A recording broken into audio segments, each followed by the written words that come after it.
the cloud. Our MC of the program is Coach Plummer, and welcome to Money, Real Estate, and More event of the month. Coach, take it away. Thank you, Saeed. Welcome everybody to our monthly More and More event of the month. We do this event every fourth Thursday at 6:00 p.m. Remember, you always have to RSVP, but we're here every Thursday. Now, the schedule might change a little bit to the holidays, so stay tuned or just check your More and More network for more details. I'm excited about tonight's show. So before we get started, Saeed, can you give me the disclosures and disclaimer? Sure. How about we go over the agenda first? We go over the agenda first. So let's go over the agenda first. Sounds like a plan to me. First, welcome and greetings. Yes. Then we're going to do housekeeping, disclosures, and disclaimers. And then we're going to do more and more introductions with Saeed Ghaffari. Sponsor and appreciation acknowledgements. We have 3 sponsors tonight. Our promo speaker, Miss Kaaren Hall, self-directed IRAs. Then we're going to have the Southern California market update from Saeed. And then our keynote speaker, Mr. Jim Moazez, value of a broker in buying a business. We always end our show with Q&A and philosophy 101 from Mr. Saeed.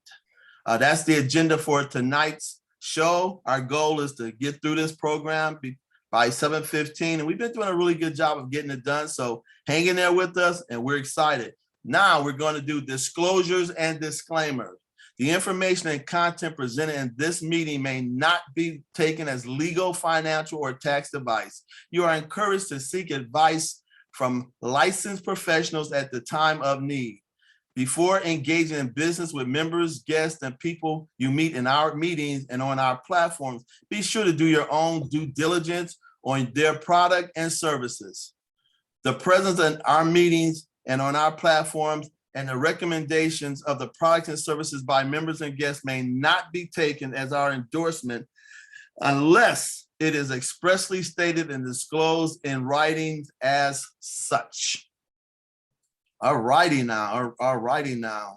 Our theme, we always come with a theme for the month. Our theme is all progress takes place outside the comfort zone. I love it. All progress takes place outside the comfort zone by Mr. Michael John Bobek.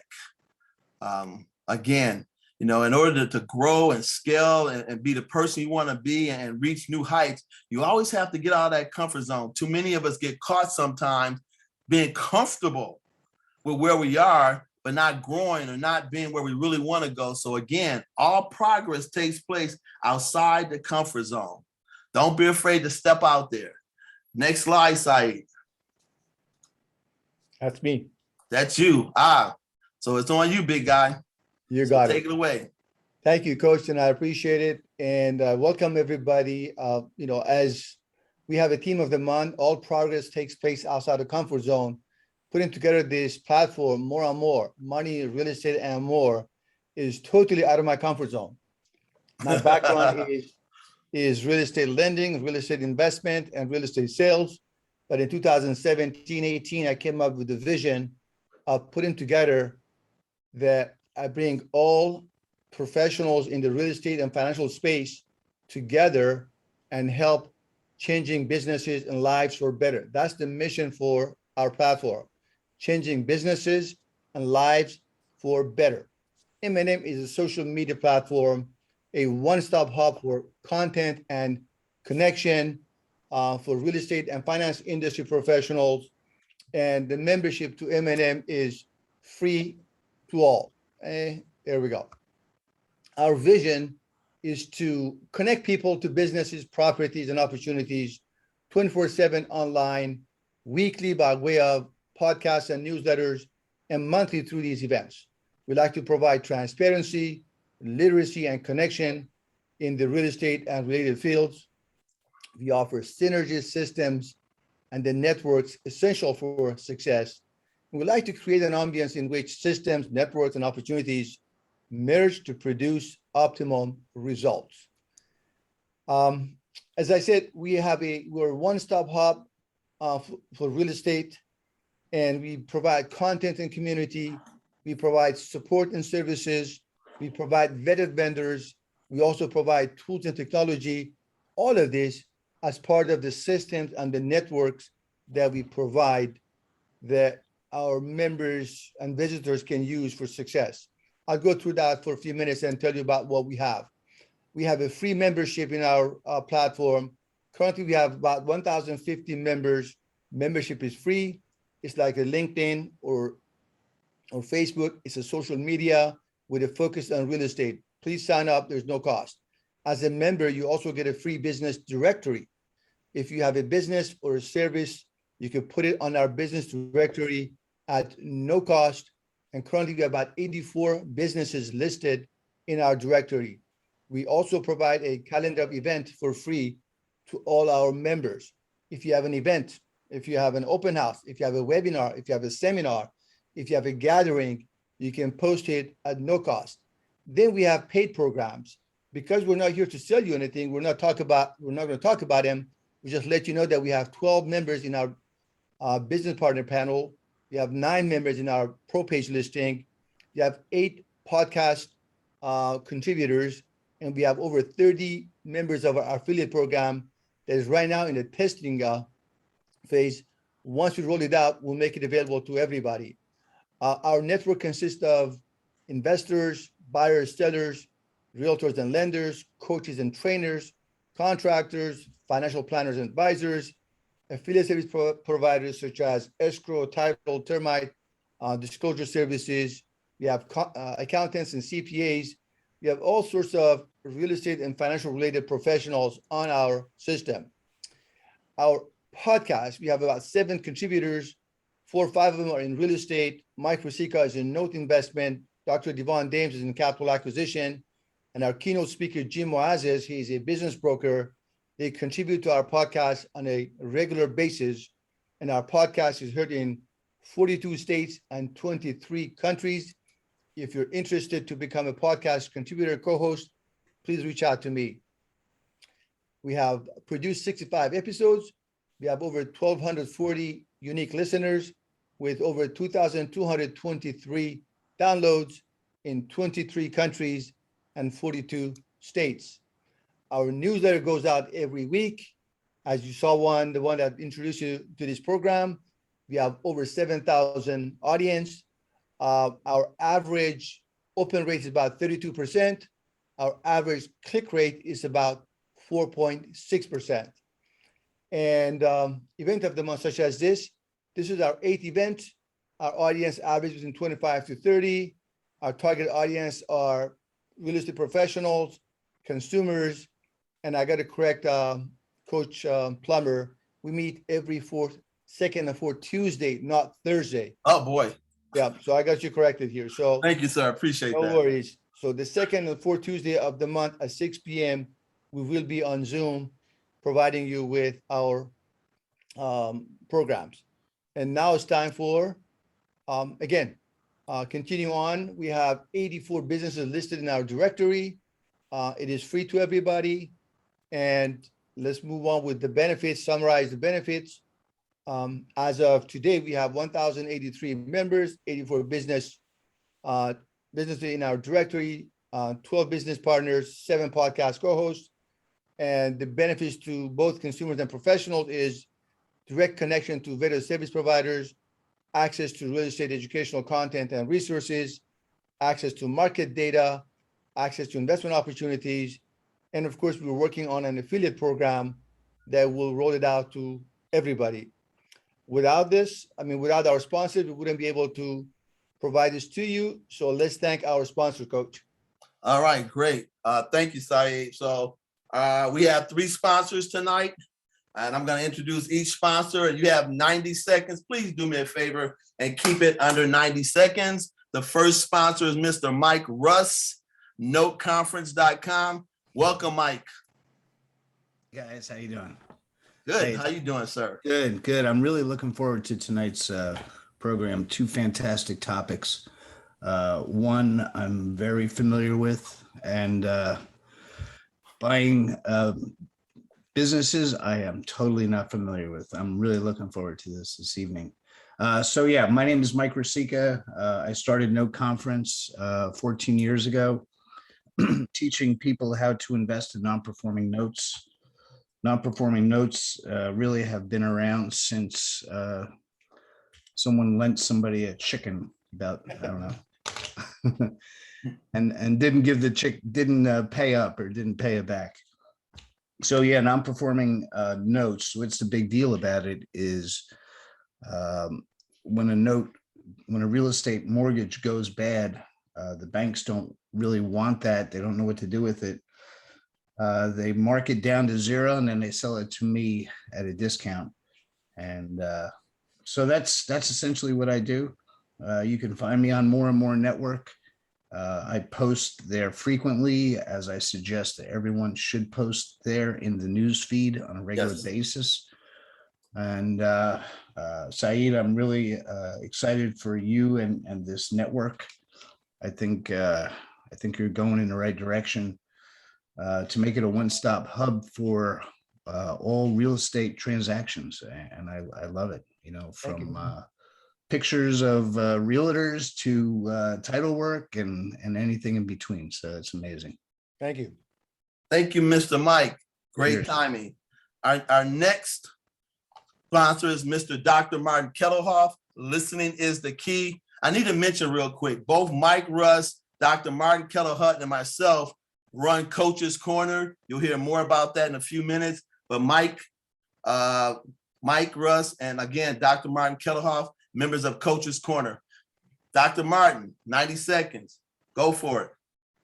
Thank you, David. Yeah, it's great to be working with you and Mike and the Coach's Corner.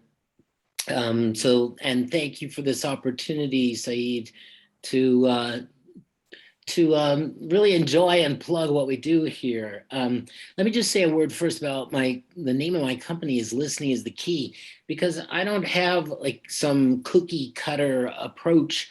If people come to me for coaching, I got to listen to what's going on over there to know what the coaching should be. But what I really want to focus on here is that M&M is really this one-stop shop, like Mike mentioned. If you're going to be successful in this industry, you need good information, you need good connections, and you need a good plan. And just check out the website. There's lots of valuable information there. And we're here today to make connections, and you can also do it on the website. The website is built sort of like Facebook to encourage us to connect. And you can get in touch with one of us three coaches, David or Mike or me, to make a plan, because you need a plan. You need a good plan that expresses your purpose, your vision, and your mission here in this industry and in life. And so the resources are here. Go for it. All right. Thank you, Dr. Martin Kellerhoff. And our final contributor, our final sponsor today is my guy, Mr. Eric Roden, Real Estate Legends. How goes it, my friend? EP3, it's going well. I'm sorry, I'm on my cell phone, so no video. We got today, you loud but, and clear. All right, cool. Well, good evening, everybody. I'm Eric Roden. I'm the Regional Manager for Real Estate Legends Brokerage. We are a virtual 100% commission-based brokerage, and I'm very proud to say we're currently the only brokerage that has exclusivity to More and More Network and its benefits, and the majority of those benefits can be given to our agents at a fraction of the cost. So there's tons to be excited about, and anybody that is interested in making a change and earning more money and reinvesting in your business, this is the place to come and enjoy success together. We are very much about the same thing that More and More stands for, and it's synergy and helping each other succeed. And one of those huge components of that intention is that 100% commission. We firmly believe that giving our agents 100% commission allows them the opportunity to grow their business quicker And with the support of our management team with the company and all the affiliates that we are connected with, we are able to do so. So if anybody's interested, please feel free to reach out. Can be contacted on More and More Network's website, and would love to chat and answer any of your questions. Fantastic. Again, I want to thank our three sponsors, Mike Russ, Dr. Martin Kettlehut, and Eric Roden, for all your contributions to More and More and all the things you do. Again, just briefly, More and More is a free website. There's so many tremendous things that you get out of just joining, the business directory, calendar of events, the news feed, podcast, pro page are just amongst a few of the things that you can get. Do yourself a favor, log on tonight and just put you saw it on the event tonight. And start contributing with us, start becoming a part of it. We're excited about this. We're going to grow this to some tremendous heights, and we love for all of you to be a part of it. One quick announcement. Our next Coach's Corner workshop is scheduled for November the 9th. That's the second Tuesday, get this right, the second Tuesday of the month. And the theme for that workshop is grow your business through building relationships. Grow your business through building relationships. And again, the coaches will be myself, Mr. Mike Russ, and Dr. Martin Kettlehut. Remember, just go on More and More, go under events, and then you'll find it and just, sign up. And, do us a favor, tell some other folks. This is a tremendous way for us to grow the business and contribute and just keep giving you guys valuable information that we've benefited from over the years. With that said, I'm going to go to our promo speaker for the night, Miss Kaaren Hall. And Karen's bio reads as such: despite being in the midst of a recession and mortgage market collapse, Kaaren Hall founded and made a resounding success of UDirect IRA services. She discovered a strategic way to put her 20 plus years in mortgage banking, real estate, and property management to use. The solution was untapped market for both her skills and for her investors, self-directed IRAs. Through UDirect IRA, she has guided tens of thousands of Americans through the process of diversifying their investments using self-directed IRAs with $675 million under management. I bring to you Miss Kaaren Hall. Hi, Kaaren. Hey, David and Saeed. Thanks, guys, for inviting me on tonight. I really appreciate it. Saeed wanted me to talk about self-directed IRAs, and I know Mike is super familiar with this, being in the non-performing note business. A lot of people use self-directed IRAs to invest in non-performing notes and so many other things. But right now in the self-directed industry, there's, we're kind of on the firing line right now. And you're probably familiar with the $3.5 trillion bill before Congress, right? And it's getting hammered, and I think that's a good thing. It has 140,000 different sections or different, that's a lot. That's a lot. Can you imagine having to read and understand, comprehend and react to 140,000 different things in a 3-month period? I don't think it's humanly possible. So that's why we're trying to make a lot of noise in the self-directed IRA industry. What's on the line specifically is, if you have to be an accredited investor to invest in an asset with a self-directed IRA right now, that's on the line. By the way, in the chat, I put a link to a story that can tell you more, because I don't have enough time to give you the whole story. But private equity, or if you have to be accredited to invest in a deal, that's on the line right now, as well as something called the checkbook IRA, the IRA-owned LLC, that's also on the line right now. So if these two provisions were to pass, and the article tells you what sections they are, then it would mean not only could you no longer have those assets in your account, but if you did, you'd have 2 years to basically get them out of your account, or your account would cease to be an IRA and you'd lose all the tax protection. So it's incredibly serious. I mean, a lot of people have built their retirements based on projects that have a 10-year horizon, and now they've got to get out in 2 years, and they put their whole nest egg in there. It's going to decimate a lot of retirement accounts. So the point is to tell your story. If you are one of these people who would be in harm's way. On this article, there's a link to, again, in the chat. There's basically another link there to tell you how to get a hold of your representatives, how to get a hold of your Senate, your senator, your local senator, and so that you can have your voice heard. The only way that we're going to shift the needle on this is for you to reach out. I mean, you can call them on the phone, go visit these representatives. I mean, that's what they're there for. They're representing you. Email, fax, whatever. So that is my big push for tonight, is to get everyone to take action, because that's what we're all about. I mean, when you're an investor, you're not someone who just sits around and hopes that things come to you. You're out there digging, and you're taking advantage of opportunities. And right now, the IRA industry, which, by the way, represents, I mean, the retirement industry in general is like a $35 trillion industry.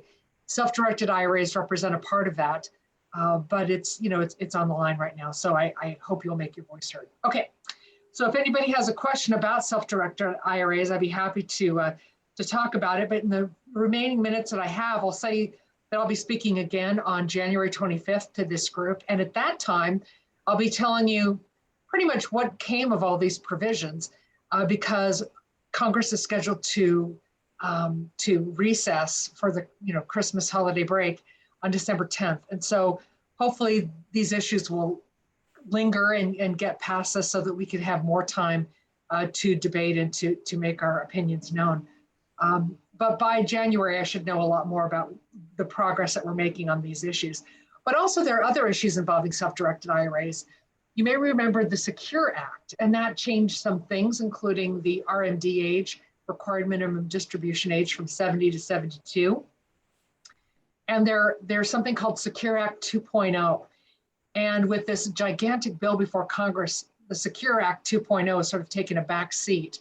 But hopefully by January, I'll have more to talk about the Secure Act and the changes it'll make to the retirement industry. All of them that I read, some 50 changes, seem very positive. So that's one thing that's coming up. But again, what's on the firing line right now is our ability to make choices in our IRAs and self-direct them into private equity and the IRA-owned LLC. So with that, Saeed, do you have anything you want me to cover in particular? Well, I want you to allude to the fact that what is a self-directed IRA and what it takes to start up a self-directed IRA for our audience. Yeah, what is it? What are these things? Well, you know what an IRA is, and what it is, it's a retirement vehicle. It's a bucket of money that's tax protected that you can use for your retirement. And so with a self-directed IRA, what that is an IRA that lets you invest outside of Wall Street into assets like real estate, performing and non-performing debt. Your IRA can be the bank and lend money to other people. Your IRA can invest in precious metals. And again, today, private equity, so many different kinds of what's called alternative assets. So a self-directed IRA lets you take like that retirement account you had at your previous employer and move it into an account like this, and then invest in the kind of deals that the speakers are talking about tonight. Business opportunities. If someone's selling their business, maybe your IRA wants to, get involved as a debt partner, perhaps even an equity partner. There are plenty of details to know about self-directed IRAs, and I'll go deep on that on January 25th. Right. We do have a Q&A session at the end, so people can ask your questions before we wrap up the program. Thank you, Kaaren. Excellent. Thank you, Kaaren. And we look forward to January 25th, 2022. That will be my birthday. So I expect lots of prizes, and I'm not presents, and just all kind of good stuff on January 25th, 2022. I'll be still a youngster, but it's still a birthday. We'll that leaves some us. balloons. Oh, there it is. Thank you. Thank you. So moving the show right along. Not Have a good night, guys. Kaaren, we'll see you in a little bit for Q&A. Our next speaker is Mr. Saeed from More and More, and Saeed's going to go ahead and do the Southern California report. He needs no introduction. I mean, Saeed, that's my guy. He's the one who built More and More. We're all excited to be contributors and connectors with him on this mission to make this one of the best platforms out there for connecting individuals. Like I said, sign up is free. We have so many tremendous benefits. And now I'm going to turn this over to Mr. Saeed Ghaffari, and he's going to talk about the Southern California Real Estate Market Report. Take it away, big guy. Thank you, Coach. I appreciate that. We do forecast not the forecast, we report on Southern California real estate market on a weekly basis, and we post them on our platform. So as a member, as a visitor, you could go and just look them up under articles and just for any particular week. And you can see county by county stats down, which I will cover tonight. So you will have a copy of it every week. Every Wednesday, it will be published on our platform. Speaking of that, so let's move forward with the program. This is a curve of all active inventory, and this is a 5-week curve. Last week, it dropped from 2,331 listings to 19,865 listings in the 5 counties in Southern California: Los Angeles, Orange, Riverside, San Diego, San Bernardino, and Ventura.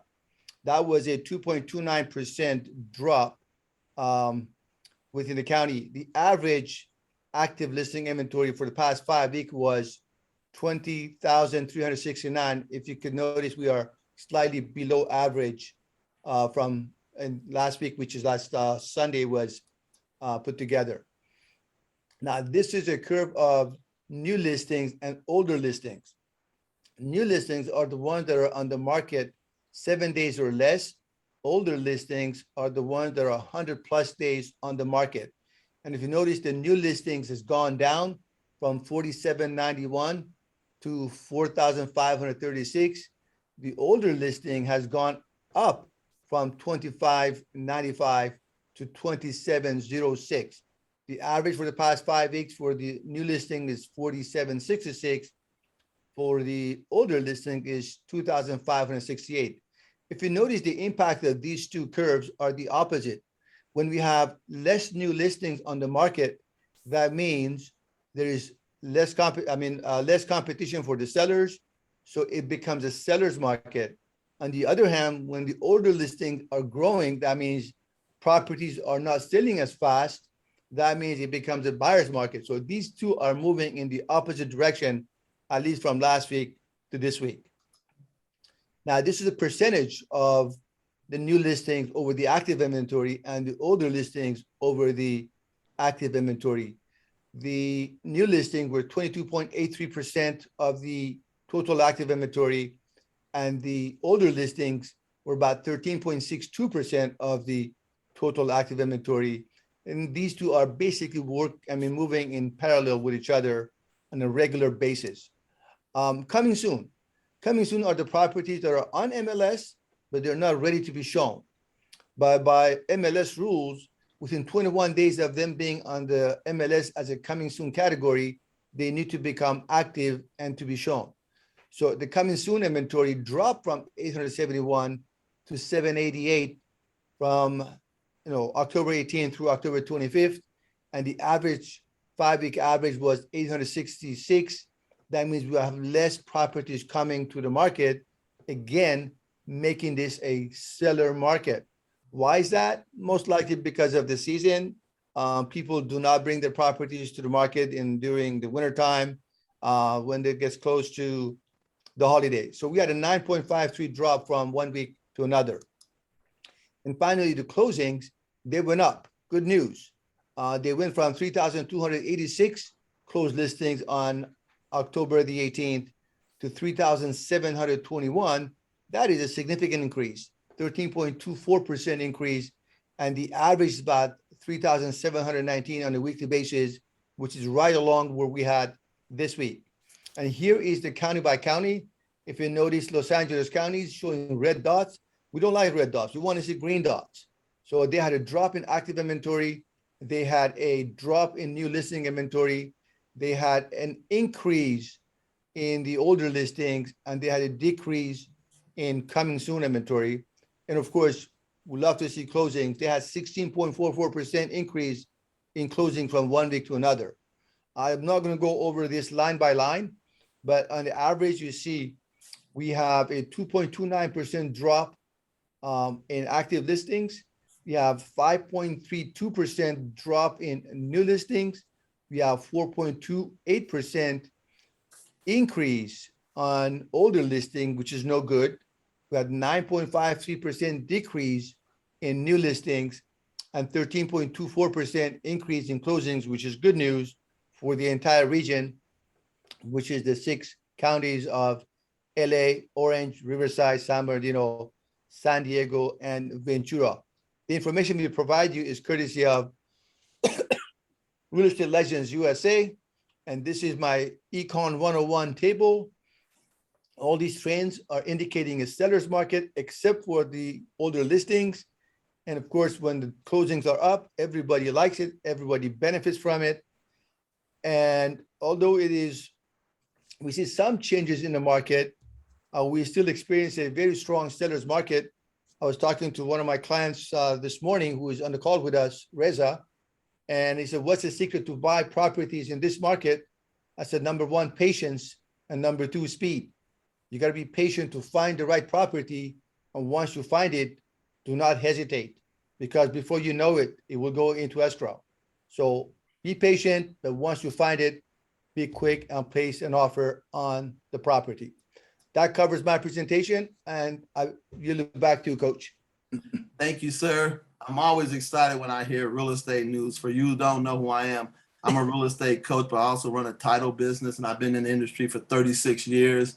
And I've been blessed to work with some of the absolute best real estate professionals in Southern California for that 36-year period of time. I also do a Saturday show. You can find it on More and More. We're there every morning from 8:30 to 9:45, and the show is called The Real Estate Show, Keeping It Real, Keeping It 100 with you. And again, I love hearing real estate information, and I'm a firm believer that as the real estate market goes, so does the rest of the economy. So we're always looking for a pretty strong real estate market. And that brings us to our keynote speaker of the night, Mr. Jim Moretz of Zoom Business Brokers. Jim has been buying and selling businesses for his clients for 16 years. He started Zoom Business Brokers in 2020 against all odds, with the pandemic spreading across the globe and impacting the lives of millions of business owners. Jim entered the business world at age 16, probably washing dishes for $2.25 per hour. I've been there and done that. His hard work and perseverance earned him a degree in business management, and he has worked in many fields, including retail, hospitality, and manufacturing. He is a certified member of California Business Brokers and donates his time and resources to a new organization helping families in tragic moments and veterans. He is a proud father of 3 boys, and he has no plan of retiring, at least not anytime soon. Let me introduce and present to others Mr. Jim Moretz. What's up, Big Jim? You're muted, sir. Oh, me or Jim? No, Jim is muted. Oh, okay. I'm about to say, I'm not muted. Hold on. I was muted, so sorry. What's up, Jim? Thank you for the kind introduction. I appreciate it.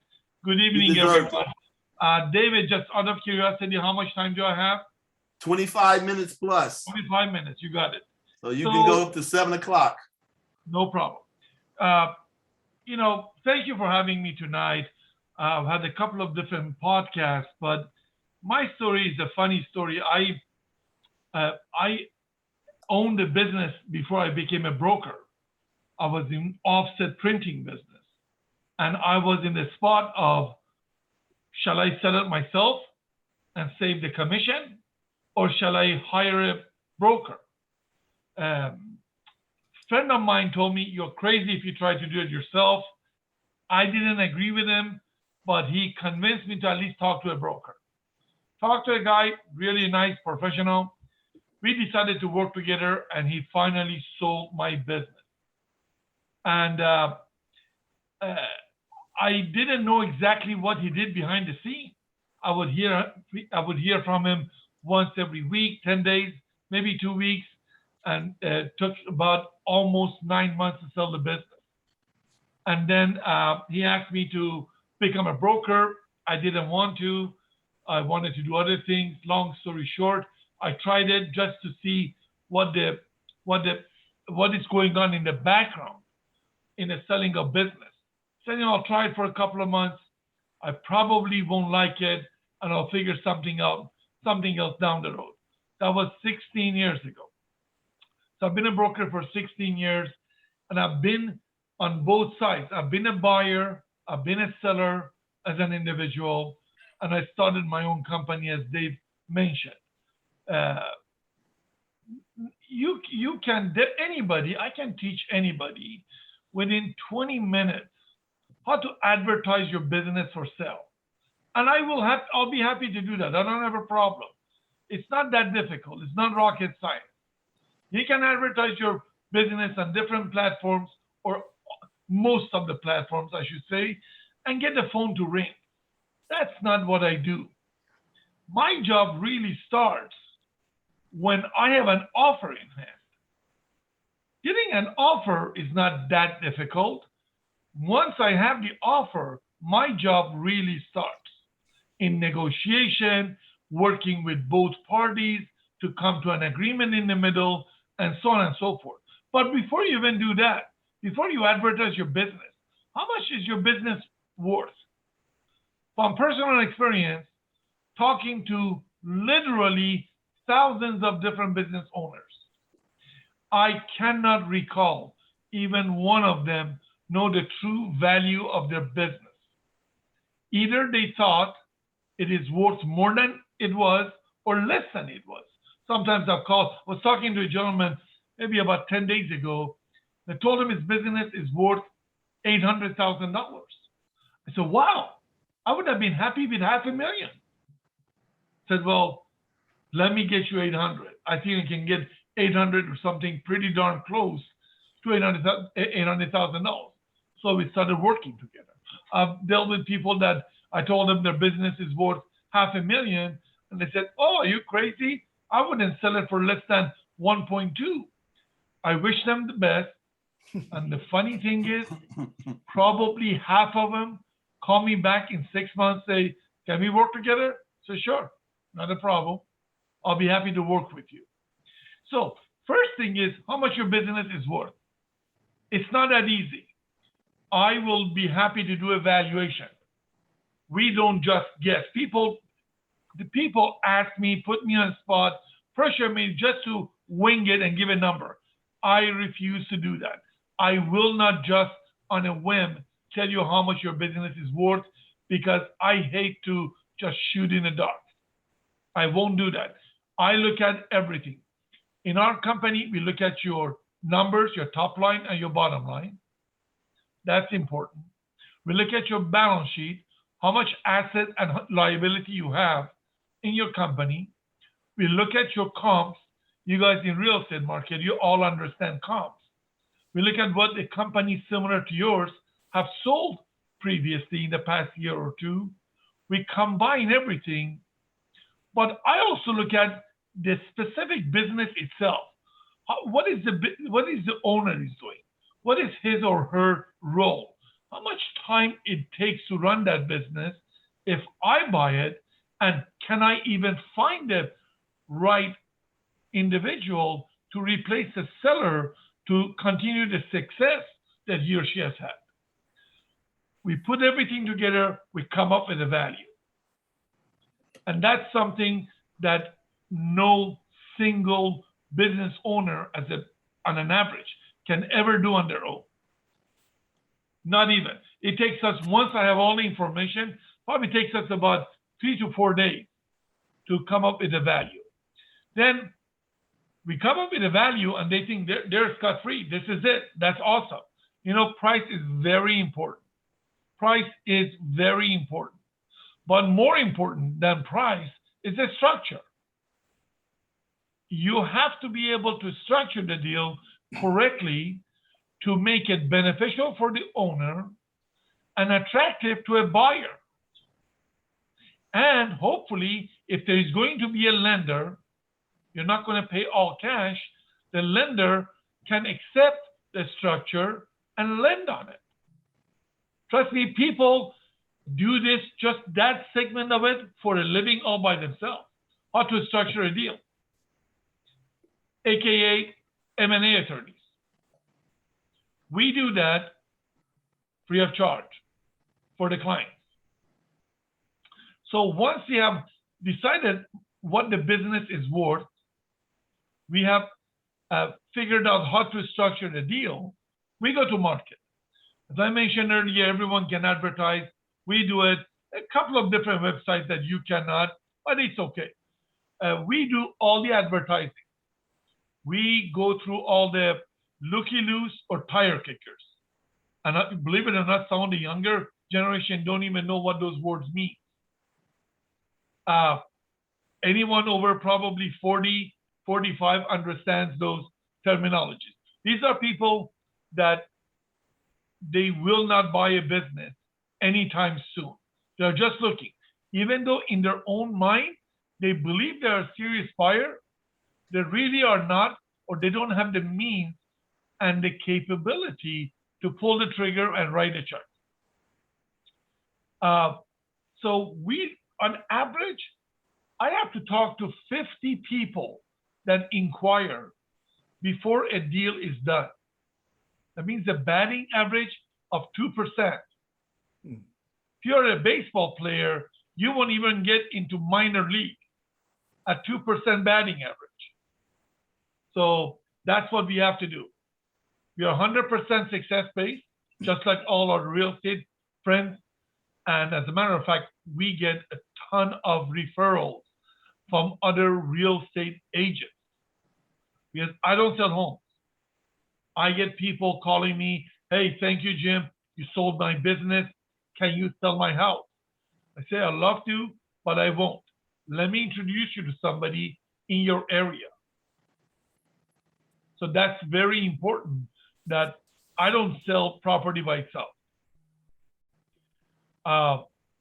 So once we have the valuation, we know how we are going to market, we go into the market.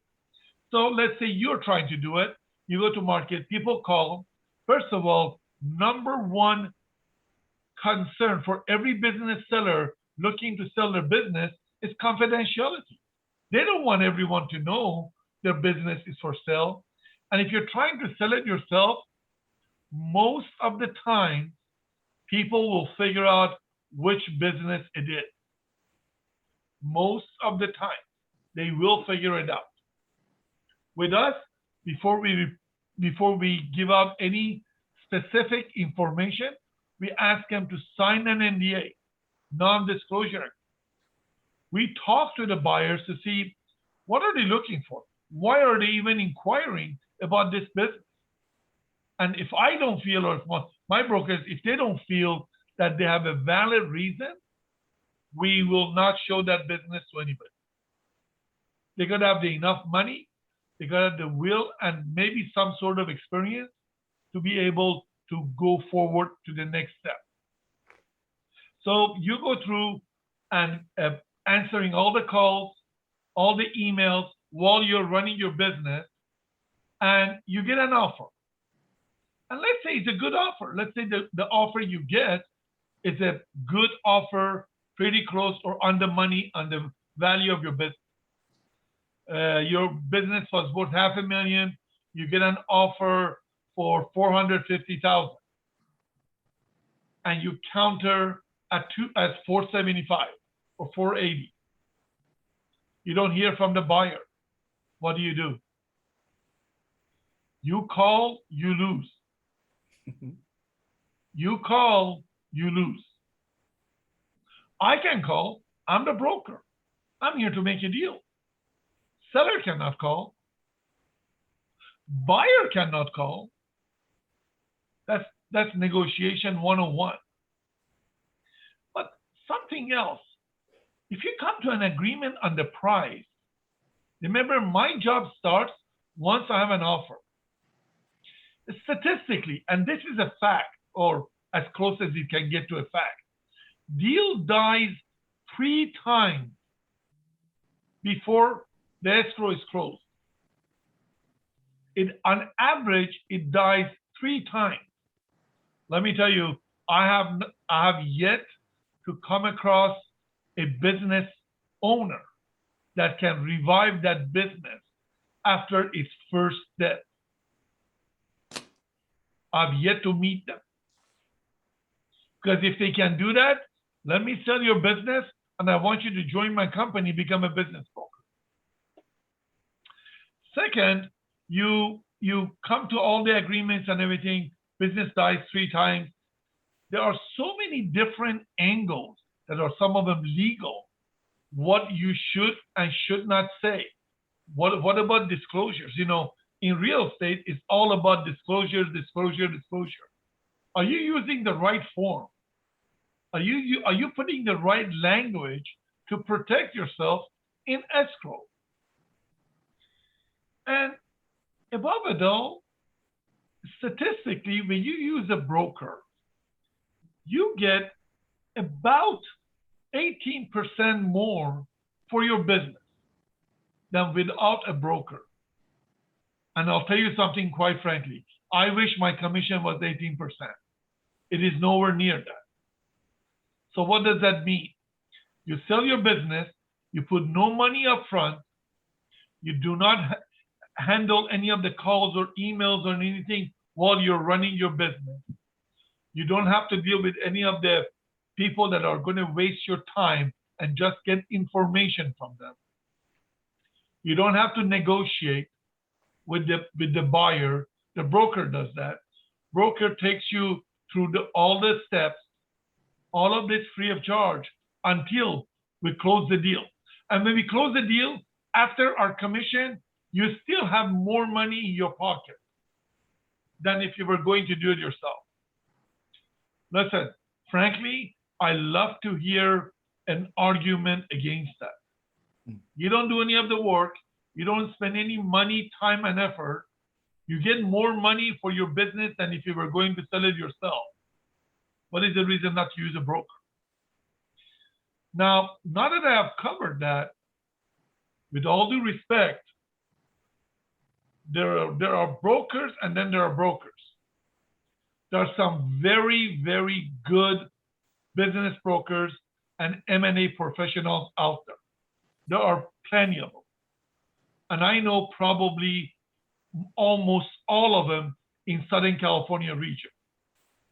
But there are some so-called brokers that do not know anything about selling a business. And many, many times I've been called into a deal after they had this other person try to help them. They got stuck, deal went nowhere, and I was called in. February of 2021, excuse me, I was contacted by a very nice gentleman in Southern California, a real estate agent, and asked me if I can do a valuation on a business he was trying to sell. You know what? Life is too short. I did it for him free of charge.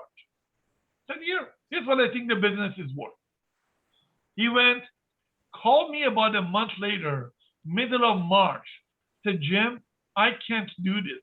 Can you come in? I went in. I actually got the listing with him to help him out, keep him involved. They were asking for $1.4 million. It was a respiratory therapy equipment company in Southern California. From March, and they were on the market for almost 10 months. From March, it took us 3 months to get an offer for just under 1.9. It was 1.865 or something. In less than 3 months, we got an offer. We actually closed it pretty quick. Everyone were happy. And now this gentleman is offering me business on a regular basis. He doesn't even want to touch it himself. And he works for a national, big real estate company. So it's not just about listing it or advertising it. I have sold every type of business you can think of. Every type, except 2. I've never sold a gentleman's club, AKA strip bar. My wife doesn't allow me because I have to go inside, see the business, take clients out there to meet the seller. She just won't allow me.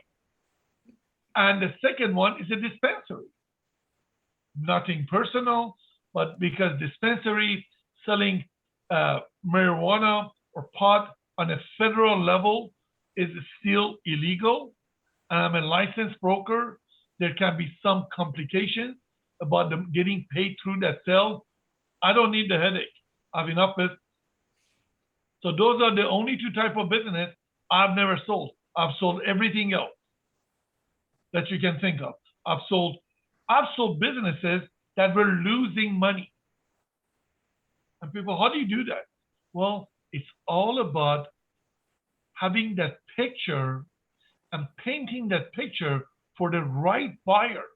So that right buyer can invest in that business and have a good chance of success. We just don't want to sell and dump and run. We want to find someone that is the right buyer. Hopefully we will save some jobs of the employees so the business doesn't go under. Get the owner out of the lease situation they're in. Sometimes there are tens of thousands or even hundreds of thousands of dollars that they're under obligation with the landlords. And we help them get out of that obligation. And that's a big part. I think I've probably covered everything out there. I believe there will be a Q&A section later on. So thank you for listening.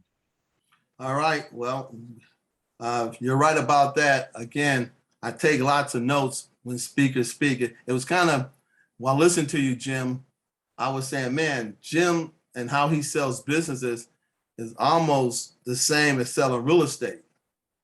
Same concept, same everything. So, man, then I got a couple great takeaways from it, which I'll talk about a little later. But now it's time for Q&A.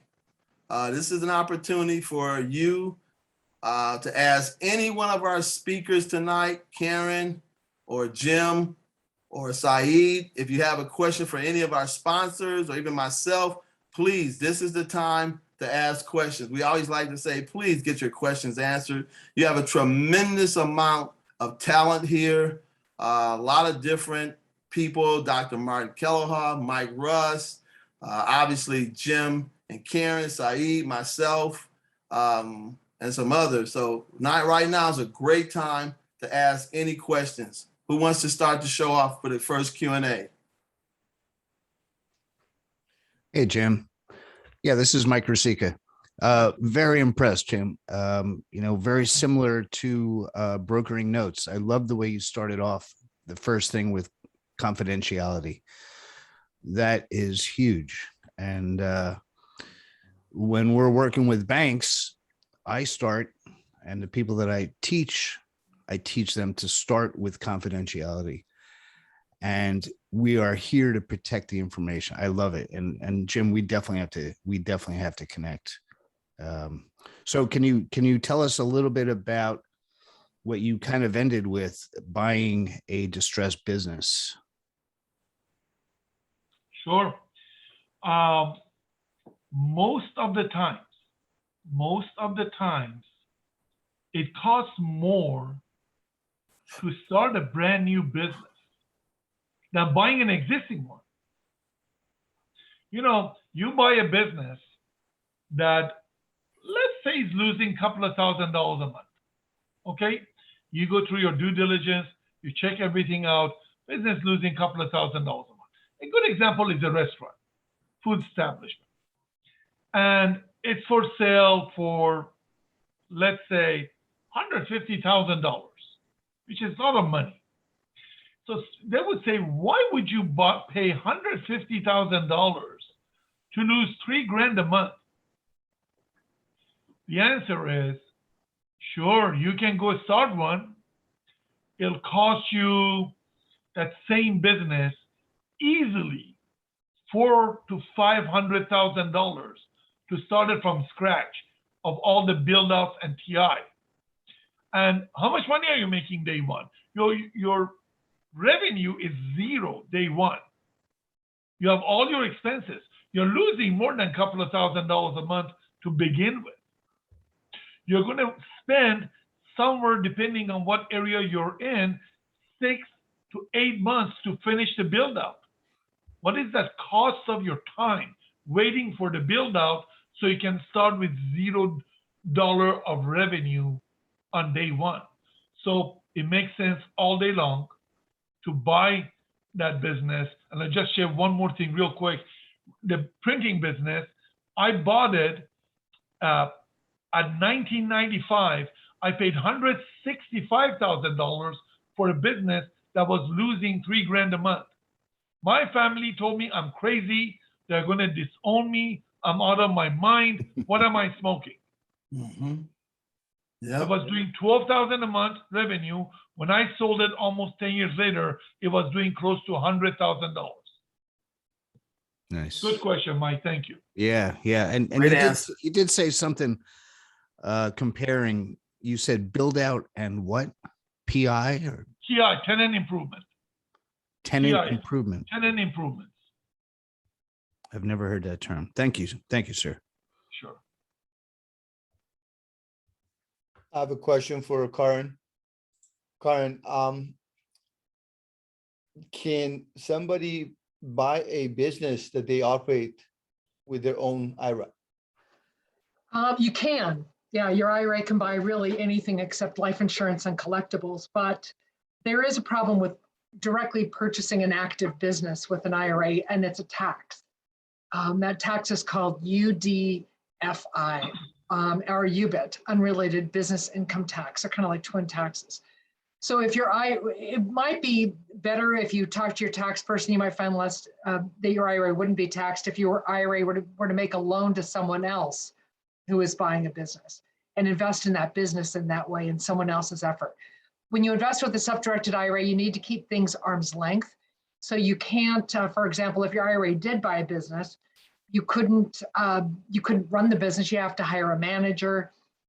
It would have to be for investment purposes only, no personal use, and that sort of thing. So you have to keep it arm's length. That's a little tough with a lot of businesses. So again, what most people will do with self-directed IRAs is make notes to their friends and to their acquaintances, to other people who are, buying businesses. And in that way, they can get a return. Kaaren, could it be a family member, like a wife or a child?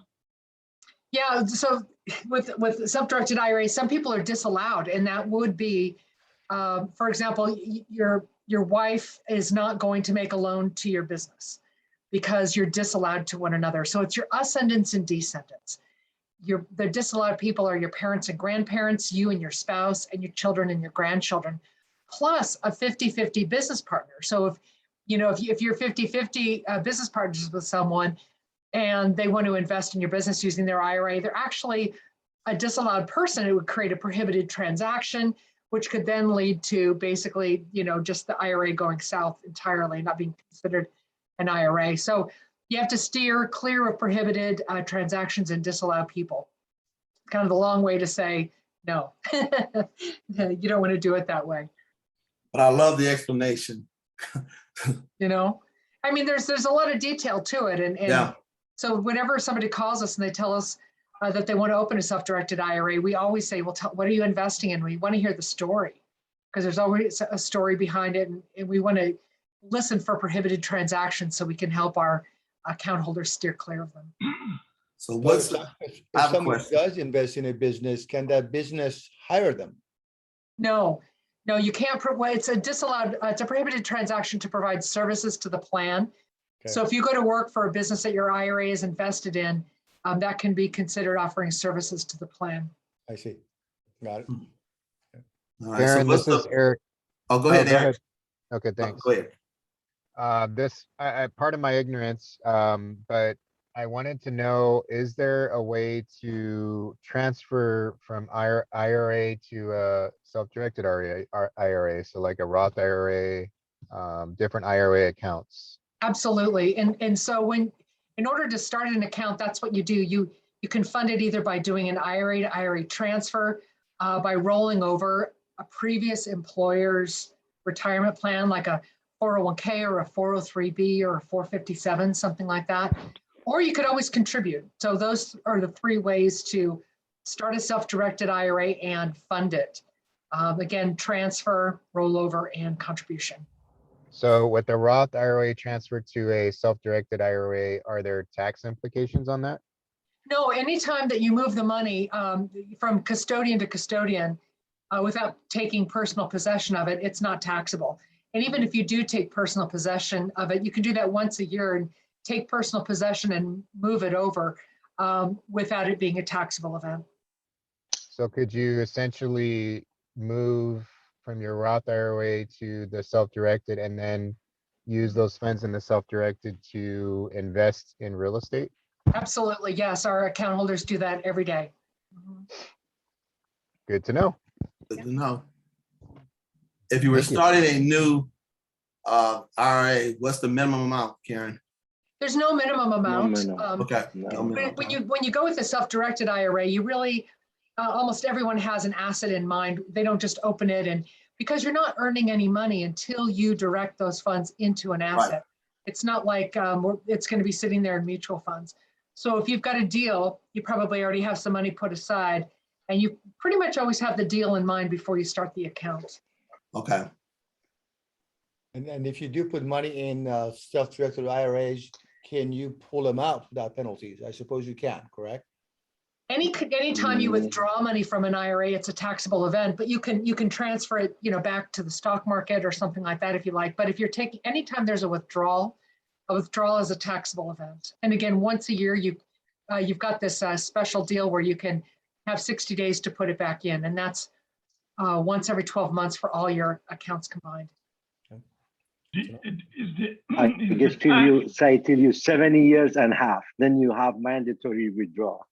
Yeah, they just raised that to 72. So Really? yeah, they People are did living longer. for some people, depending on your birth date. Kaaren, Right. is the tax or is there a tax or is there a penalty as well For what exactly?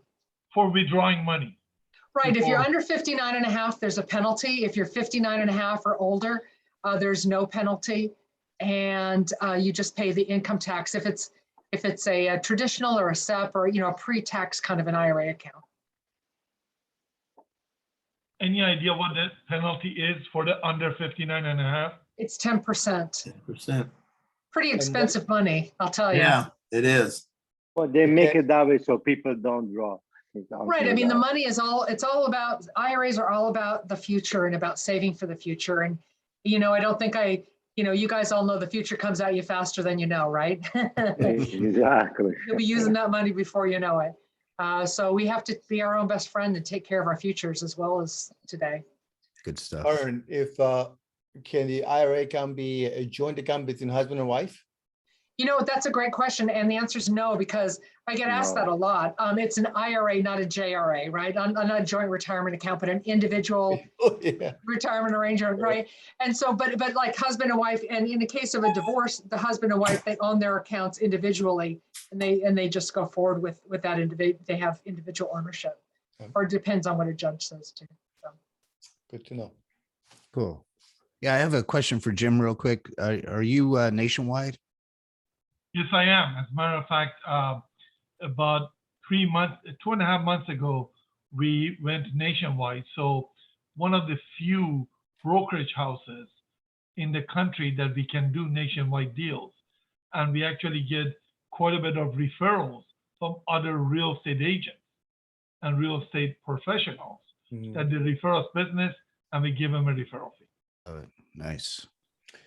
Beautiful. Thanks.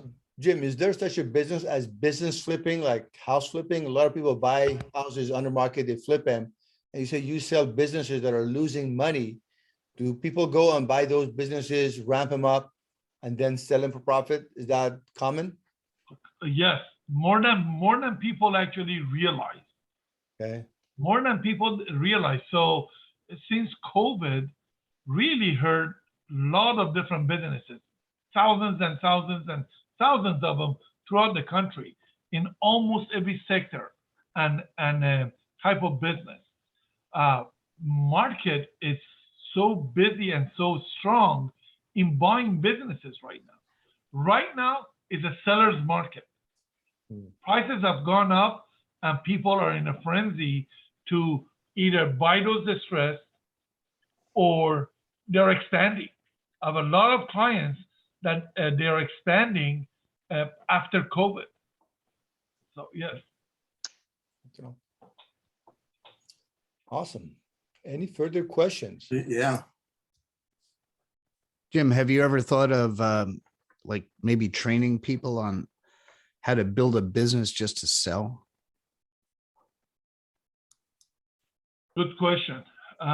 In my younger days, I was a consultant coach, and I stopped doing that. And I'll tell you the reason, and you're going to laugh at me either directly or you're inside. You know, I just got tired of giving people the way to fix things, and they didn't listen, they didn't do it, and I was getting paid. I said, I don't want to do this. I get paid, all right, that's fine. I get paid up front. But if they're not listening, if they're not doing the things I'm recommending them, what am I doing here? Got it. So, but to answer your question, yes, I will go in and let's say I give a valuation of $500,000, $1 million, and someone says, I would really want to get 2.5 million.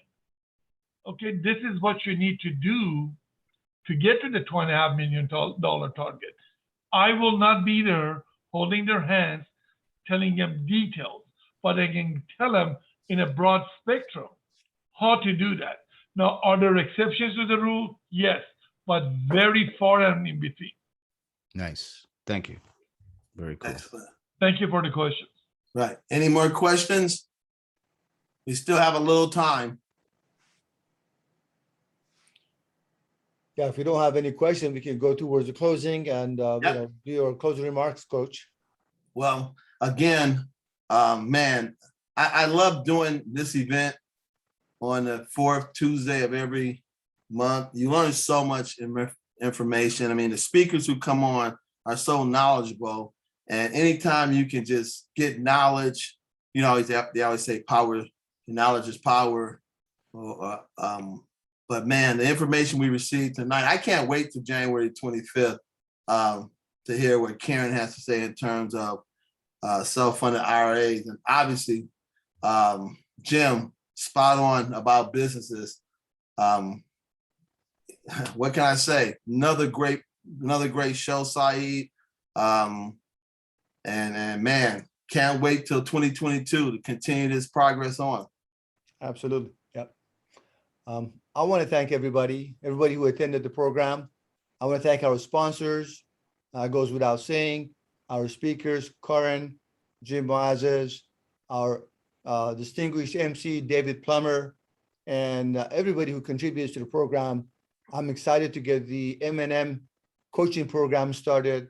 Mike Rosica, Dr. Kilohat, and David Plummer are working on it, and we appreciate their efforts as well. And last time that I had this program, I had a algebra lesson 101, and today I have a philosophy lesson 101, and this is how it goes. Are you guys ready? Ready. Let's do it. Yeah. So philosophy 101, you know, if success prerequisites are synergy, systems, and network, and if M&M offers synergy, systems, and network, therefore, success prerequisites means membership in M&M. Please sign I up. love it. There it is. Thank you. So please sign up. It's free. There's no cost to anybody. Help us grow the platform. Help us bring you more value and make it a great evening. I'll be talking to every single one of you tomorrow and before the next meeting. Thank you so much. Thank you, Good night. Saeed. Thank you, Thanks all. speakers Good and night. Thank sponsors. you, everyone. Thanks, Kaaren. Thank you. Good seeing you. Bye. Good night. Take care. Thank all. you. Let's see. Stop recording. Stop sharing.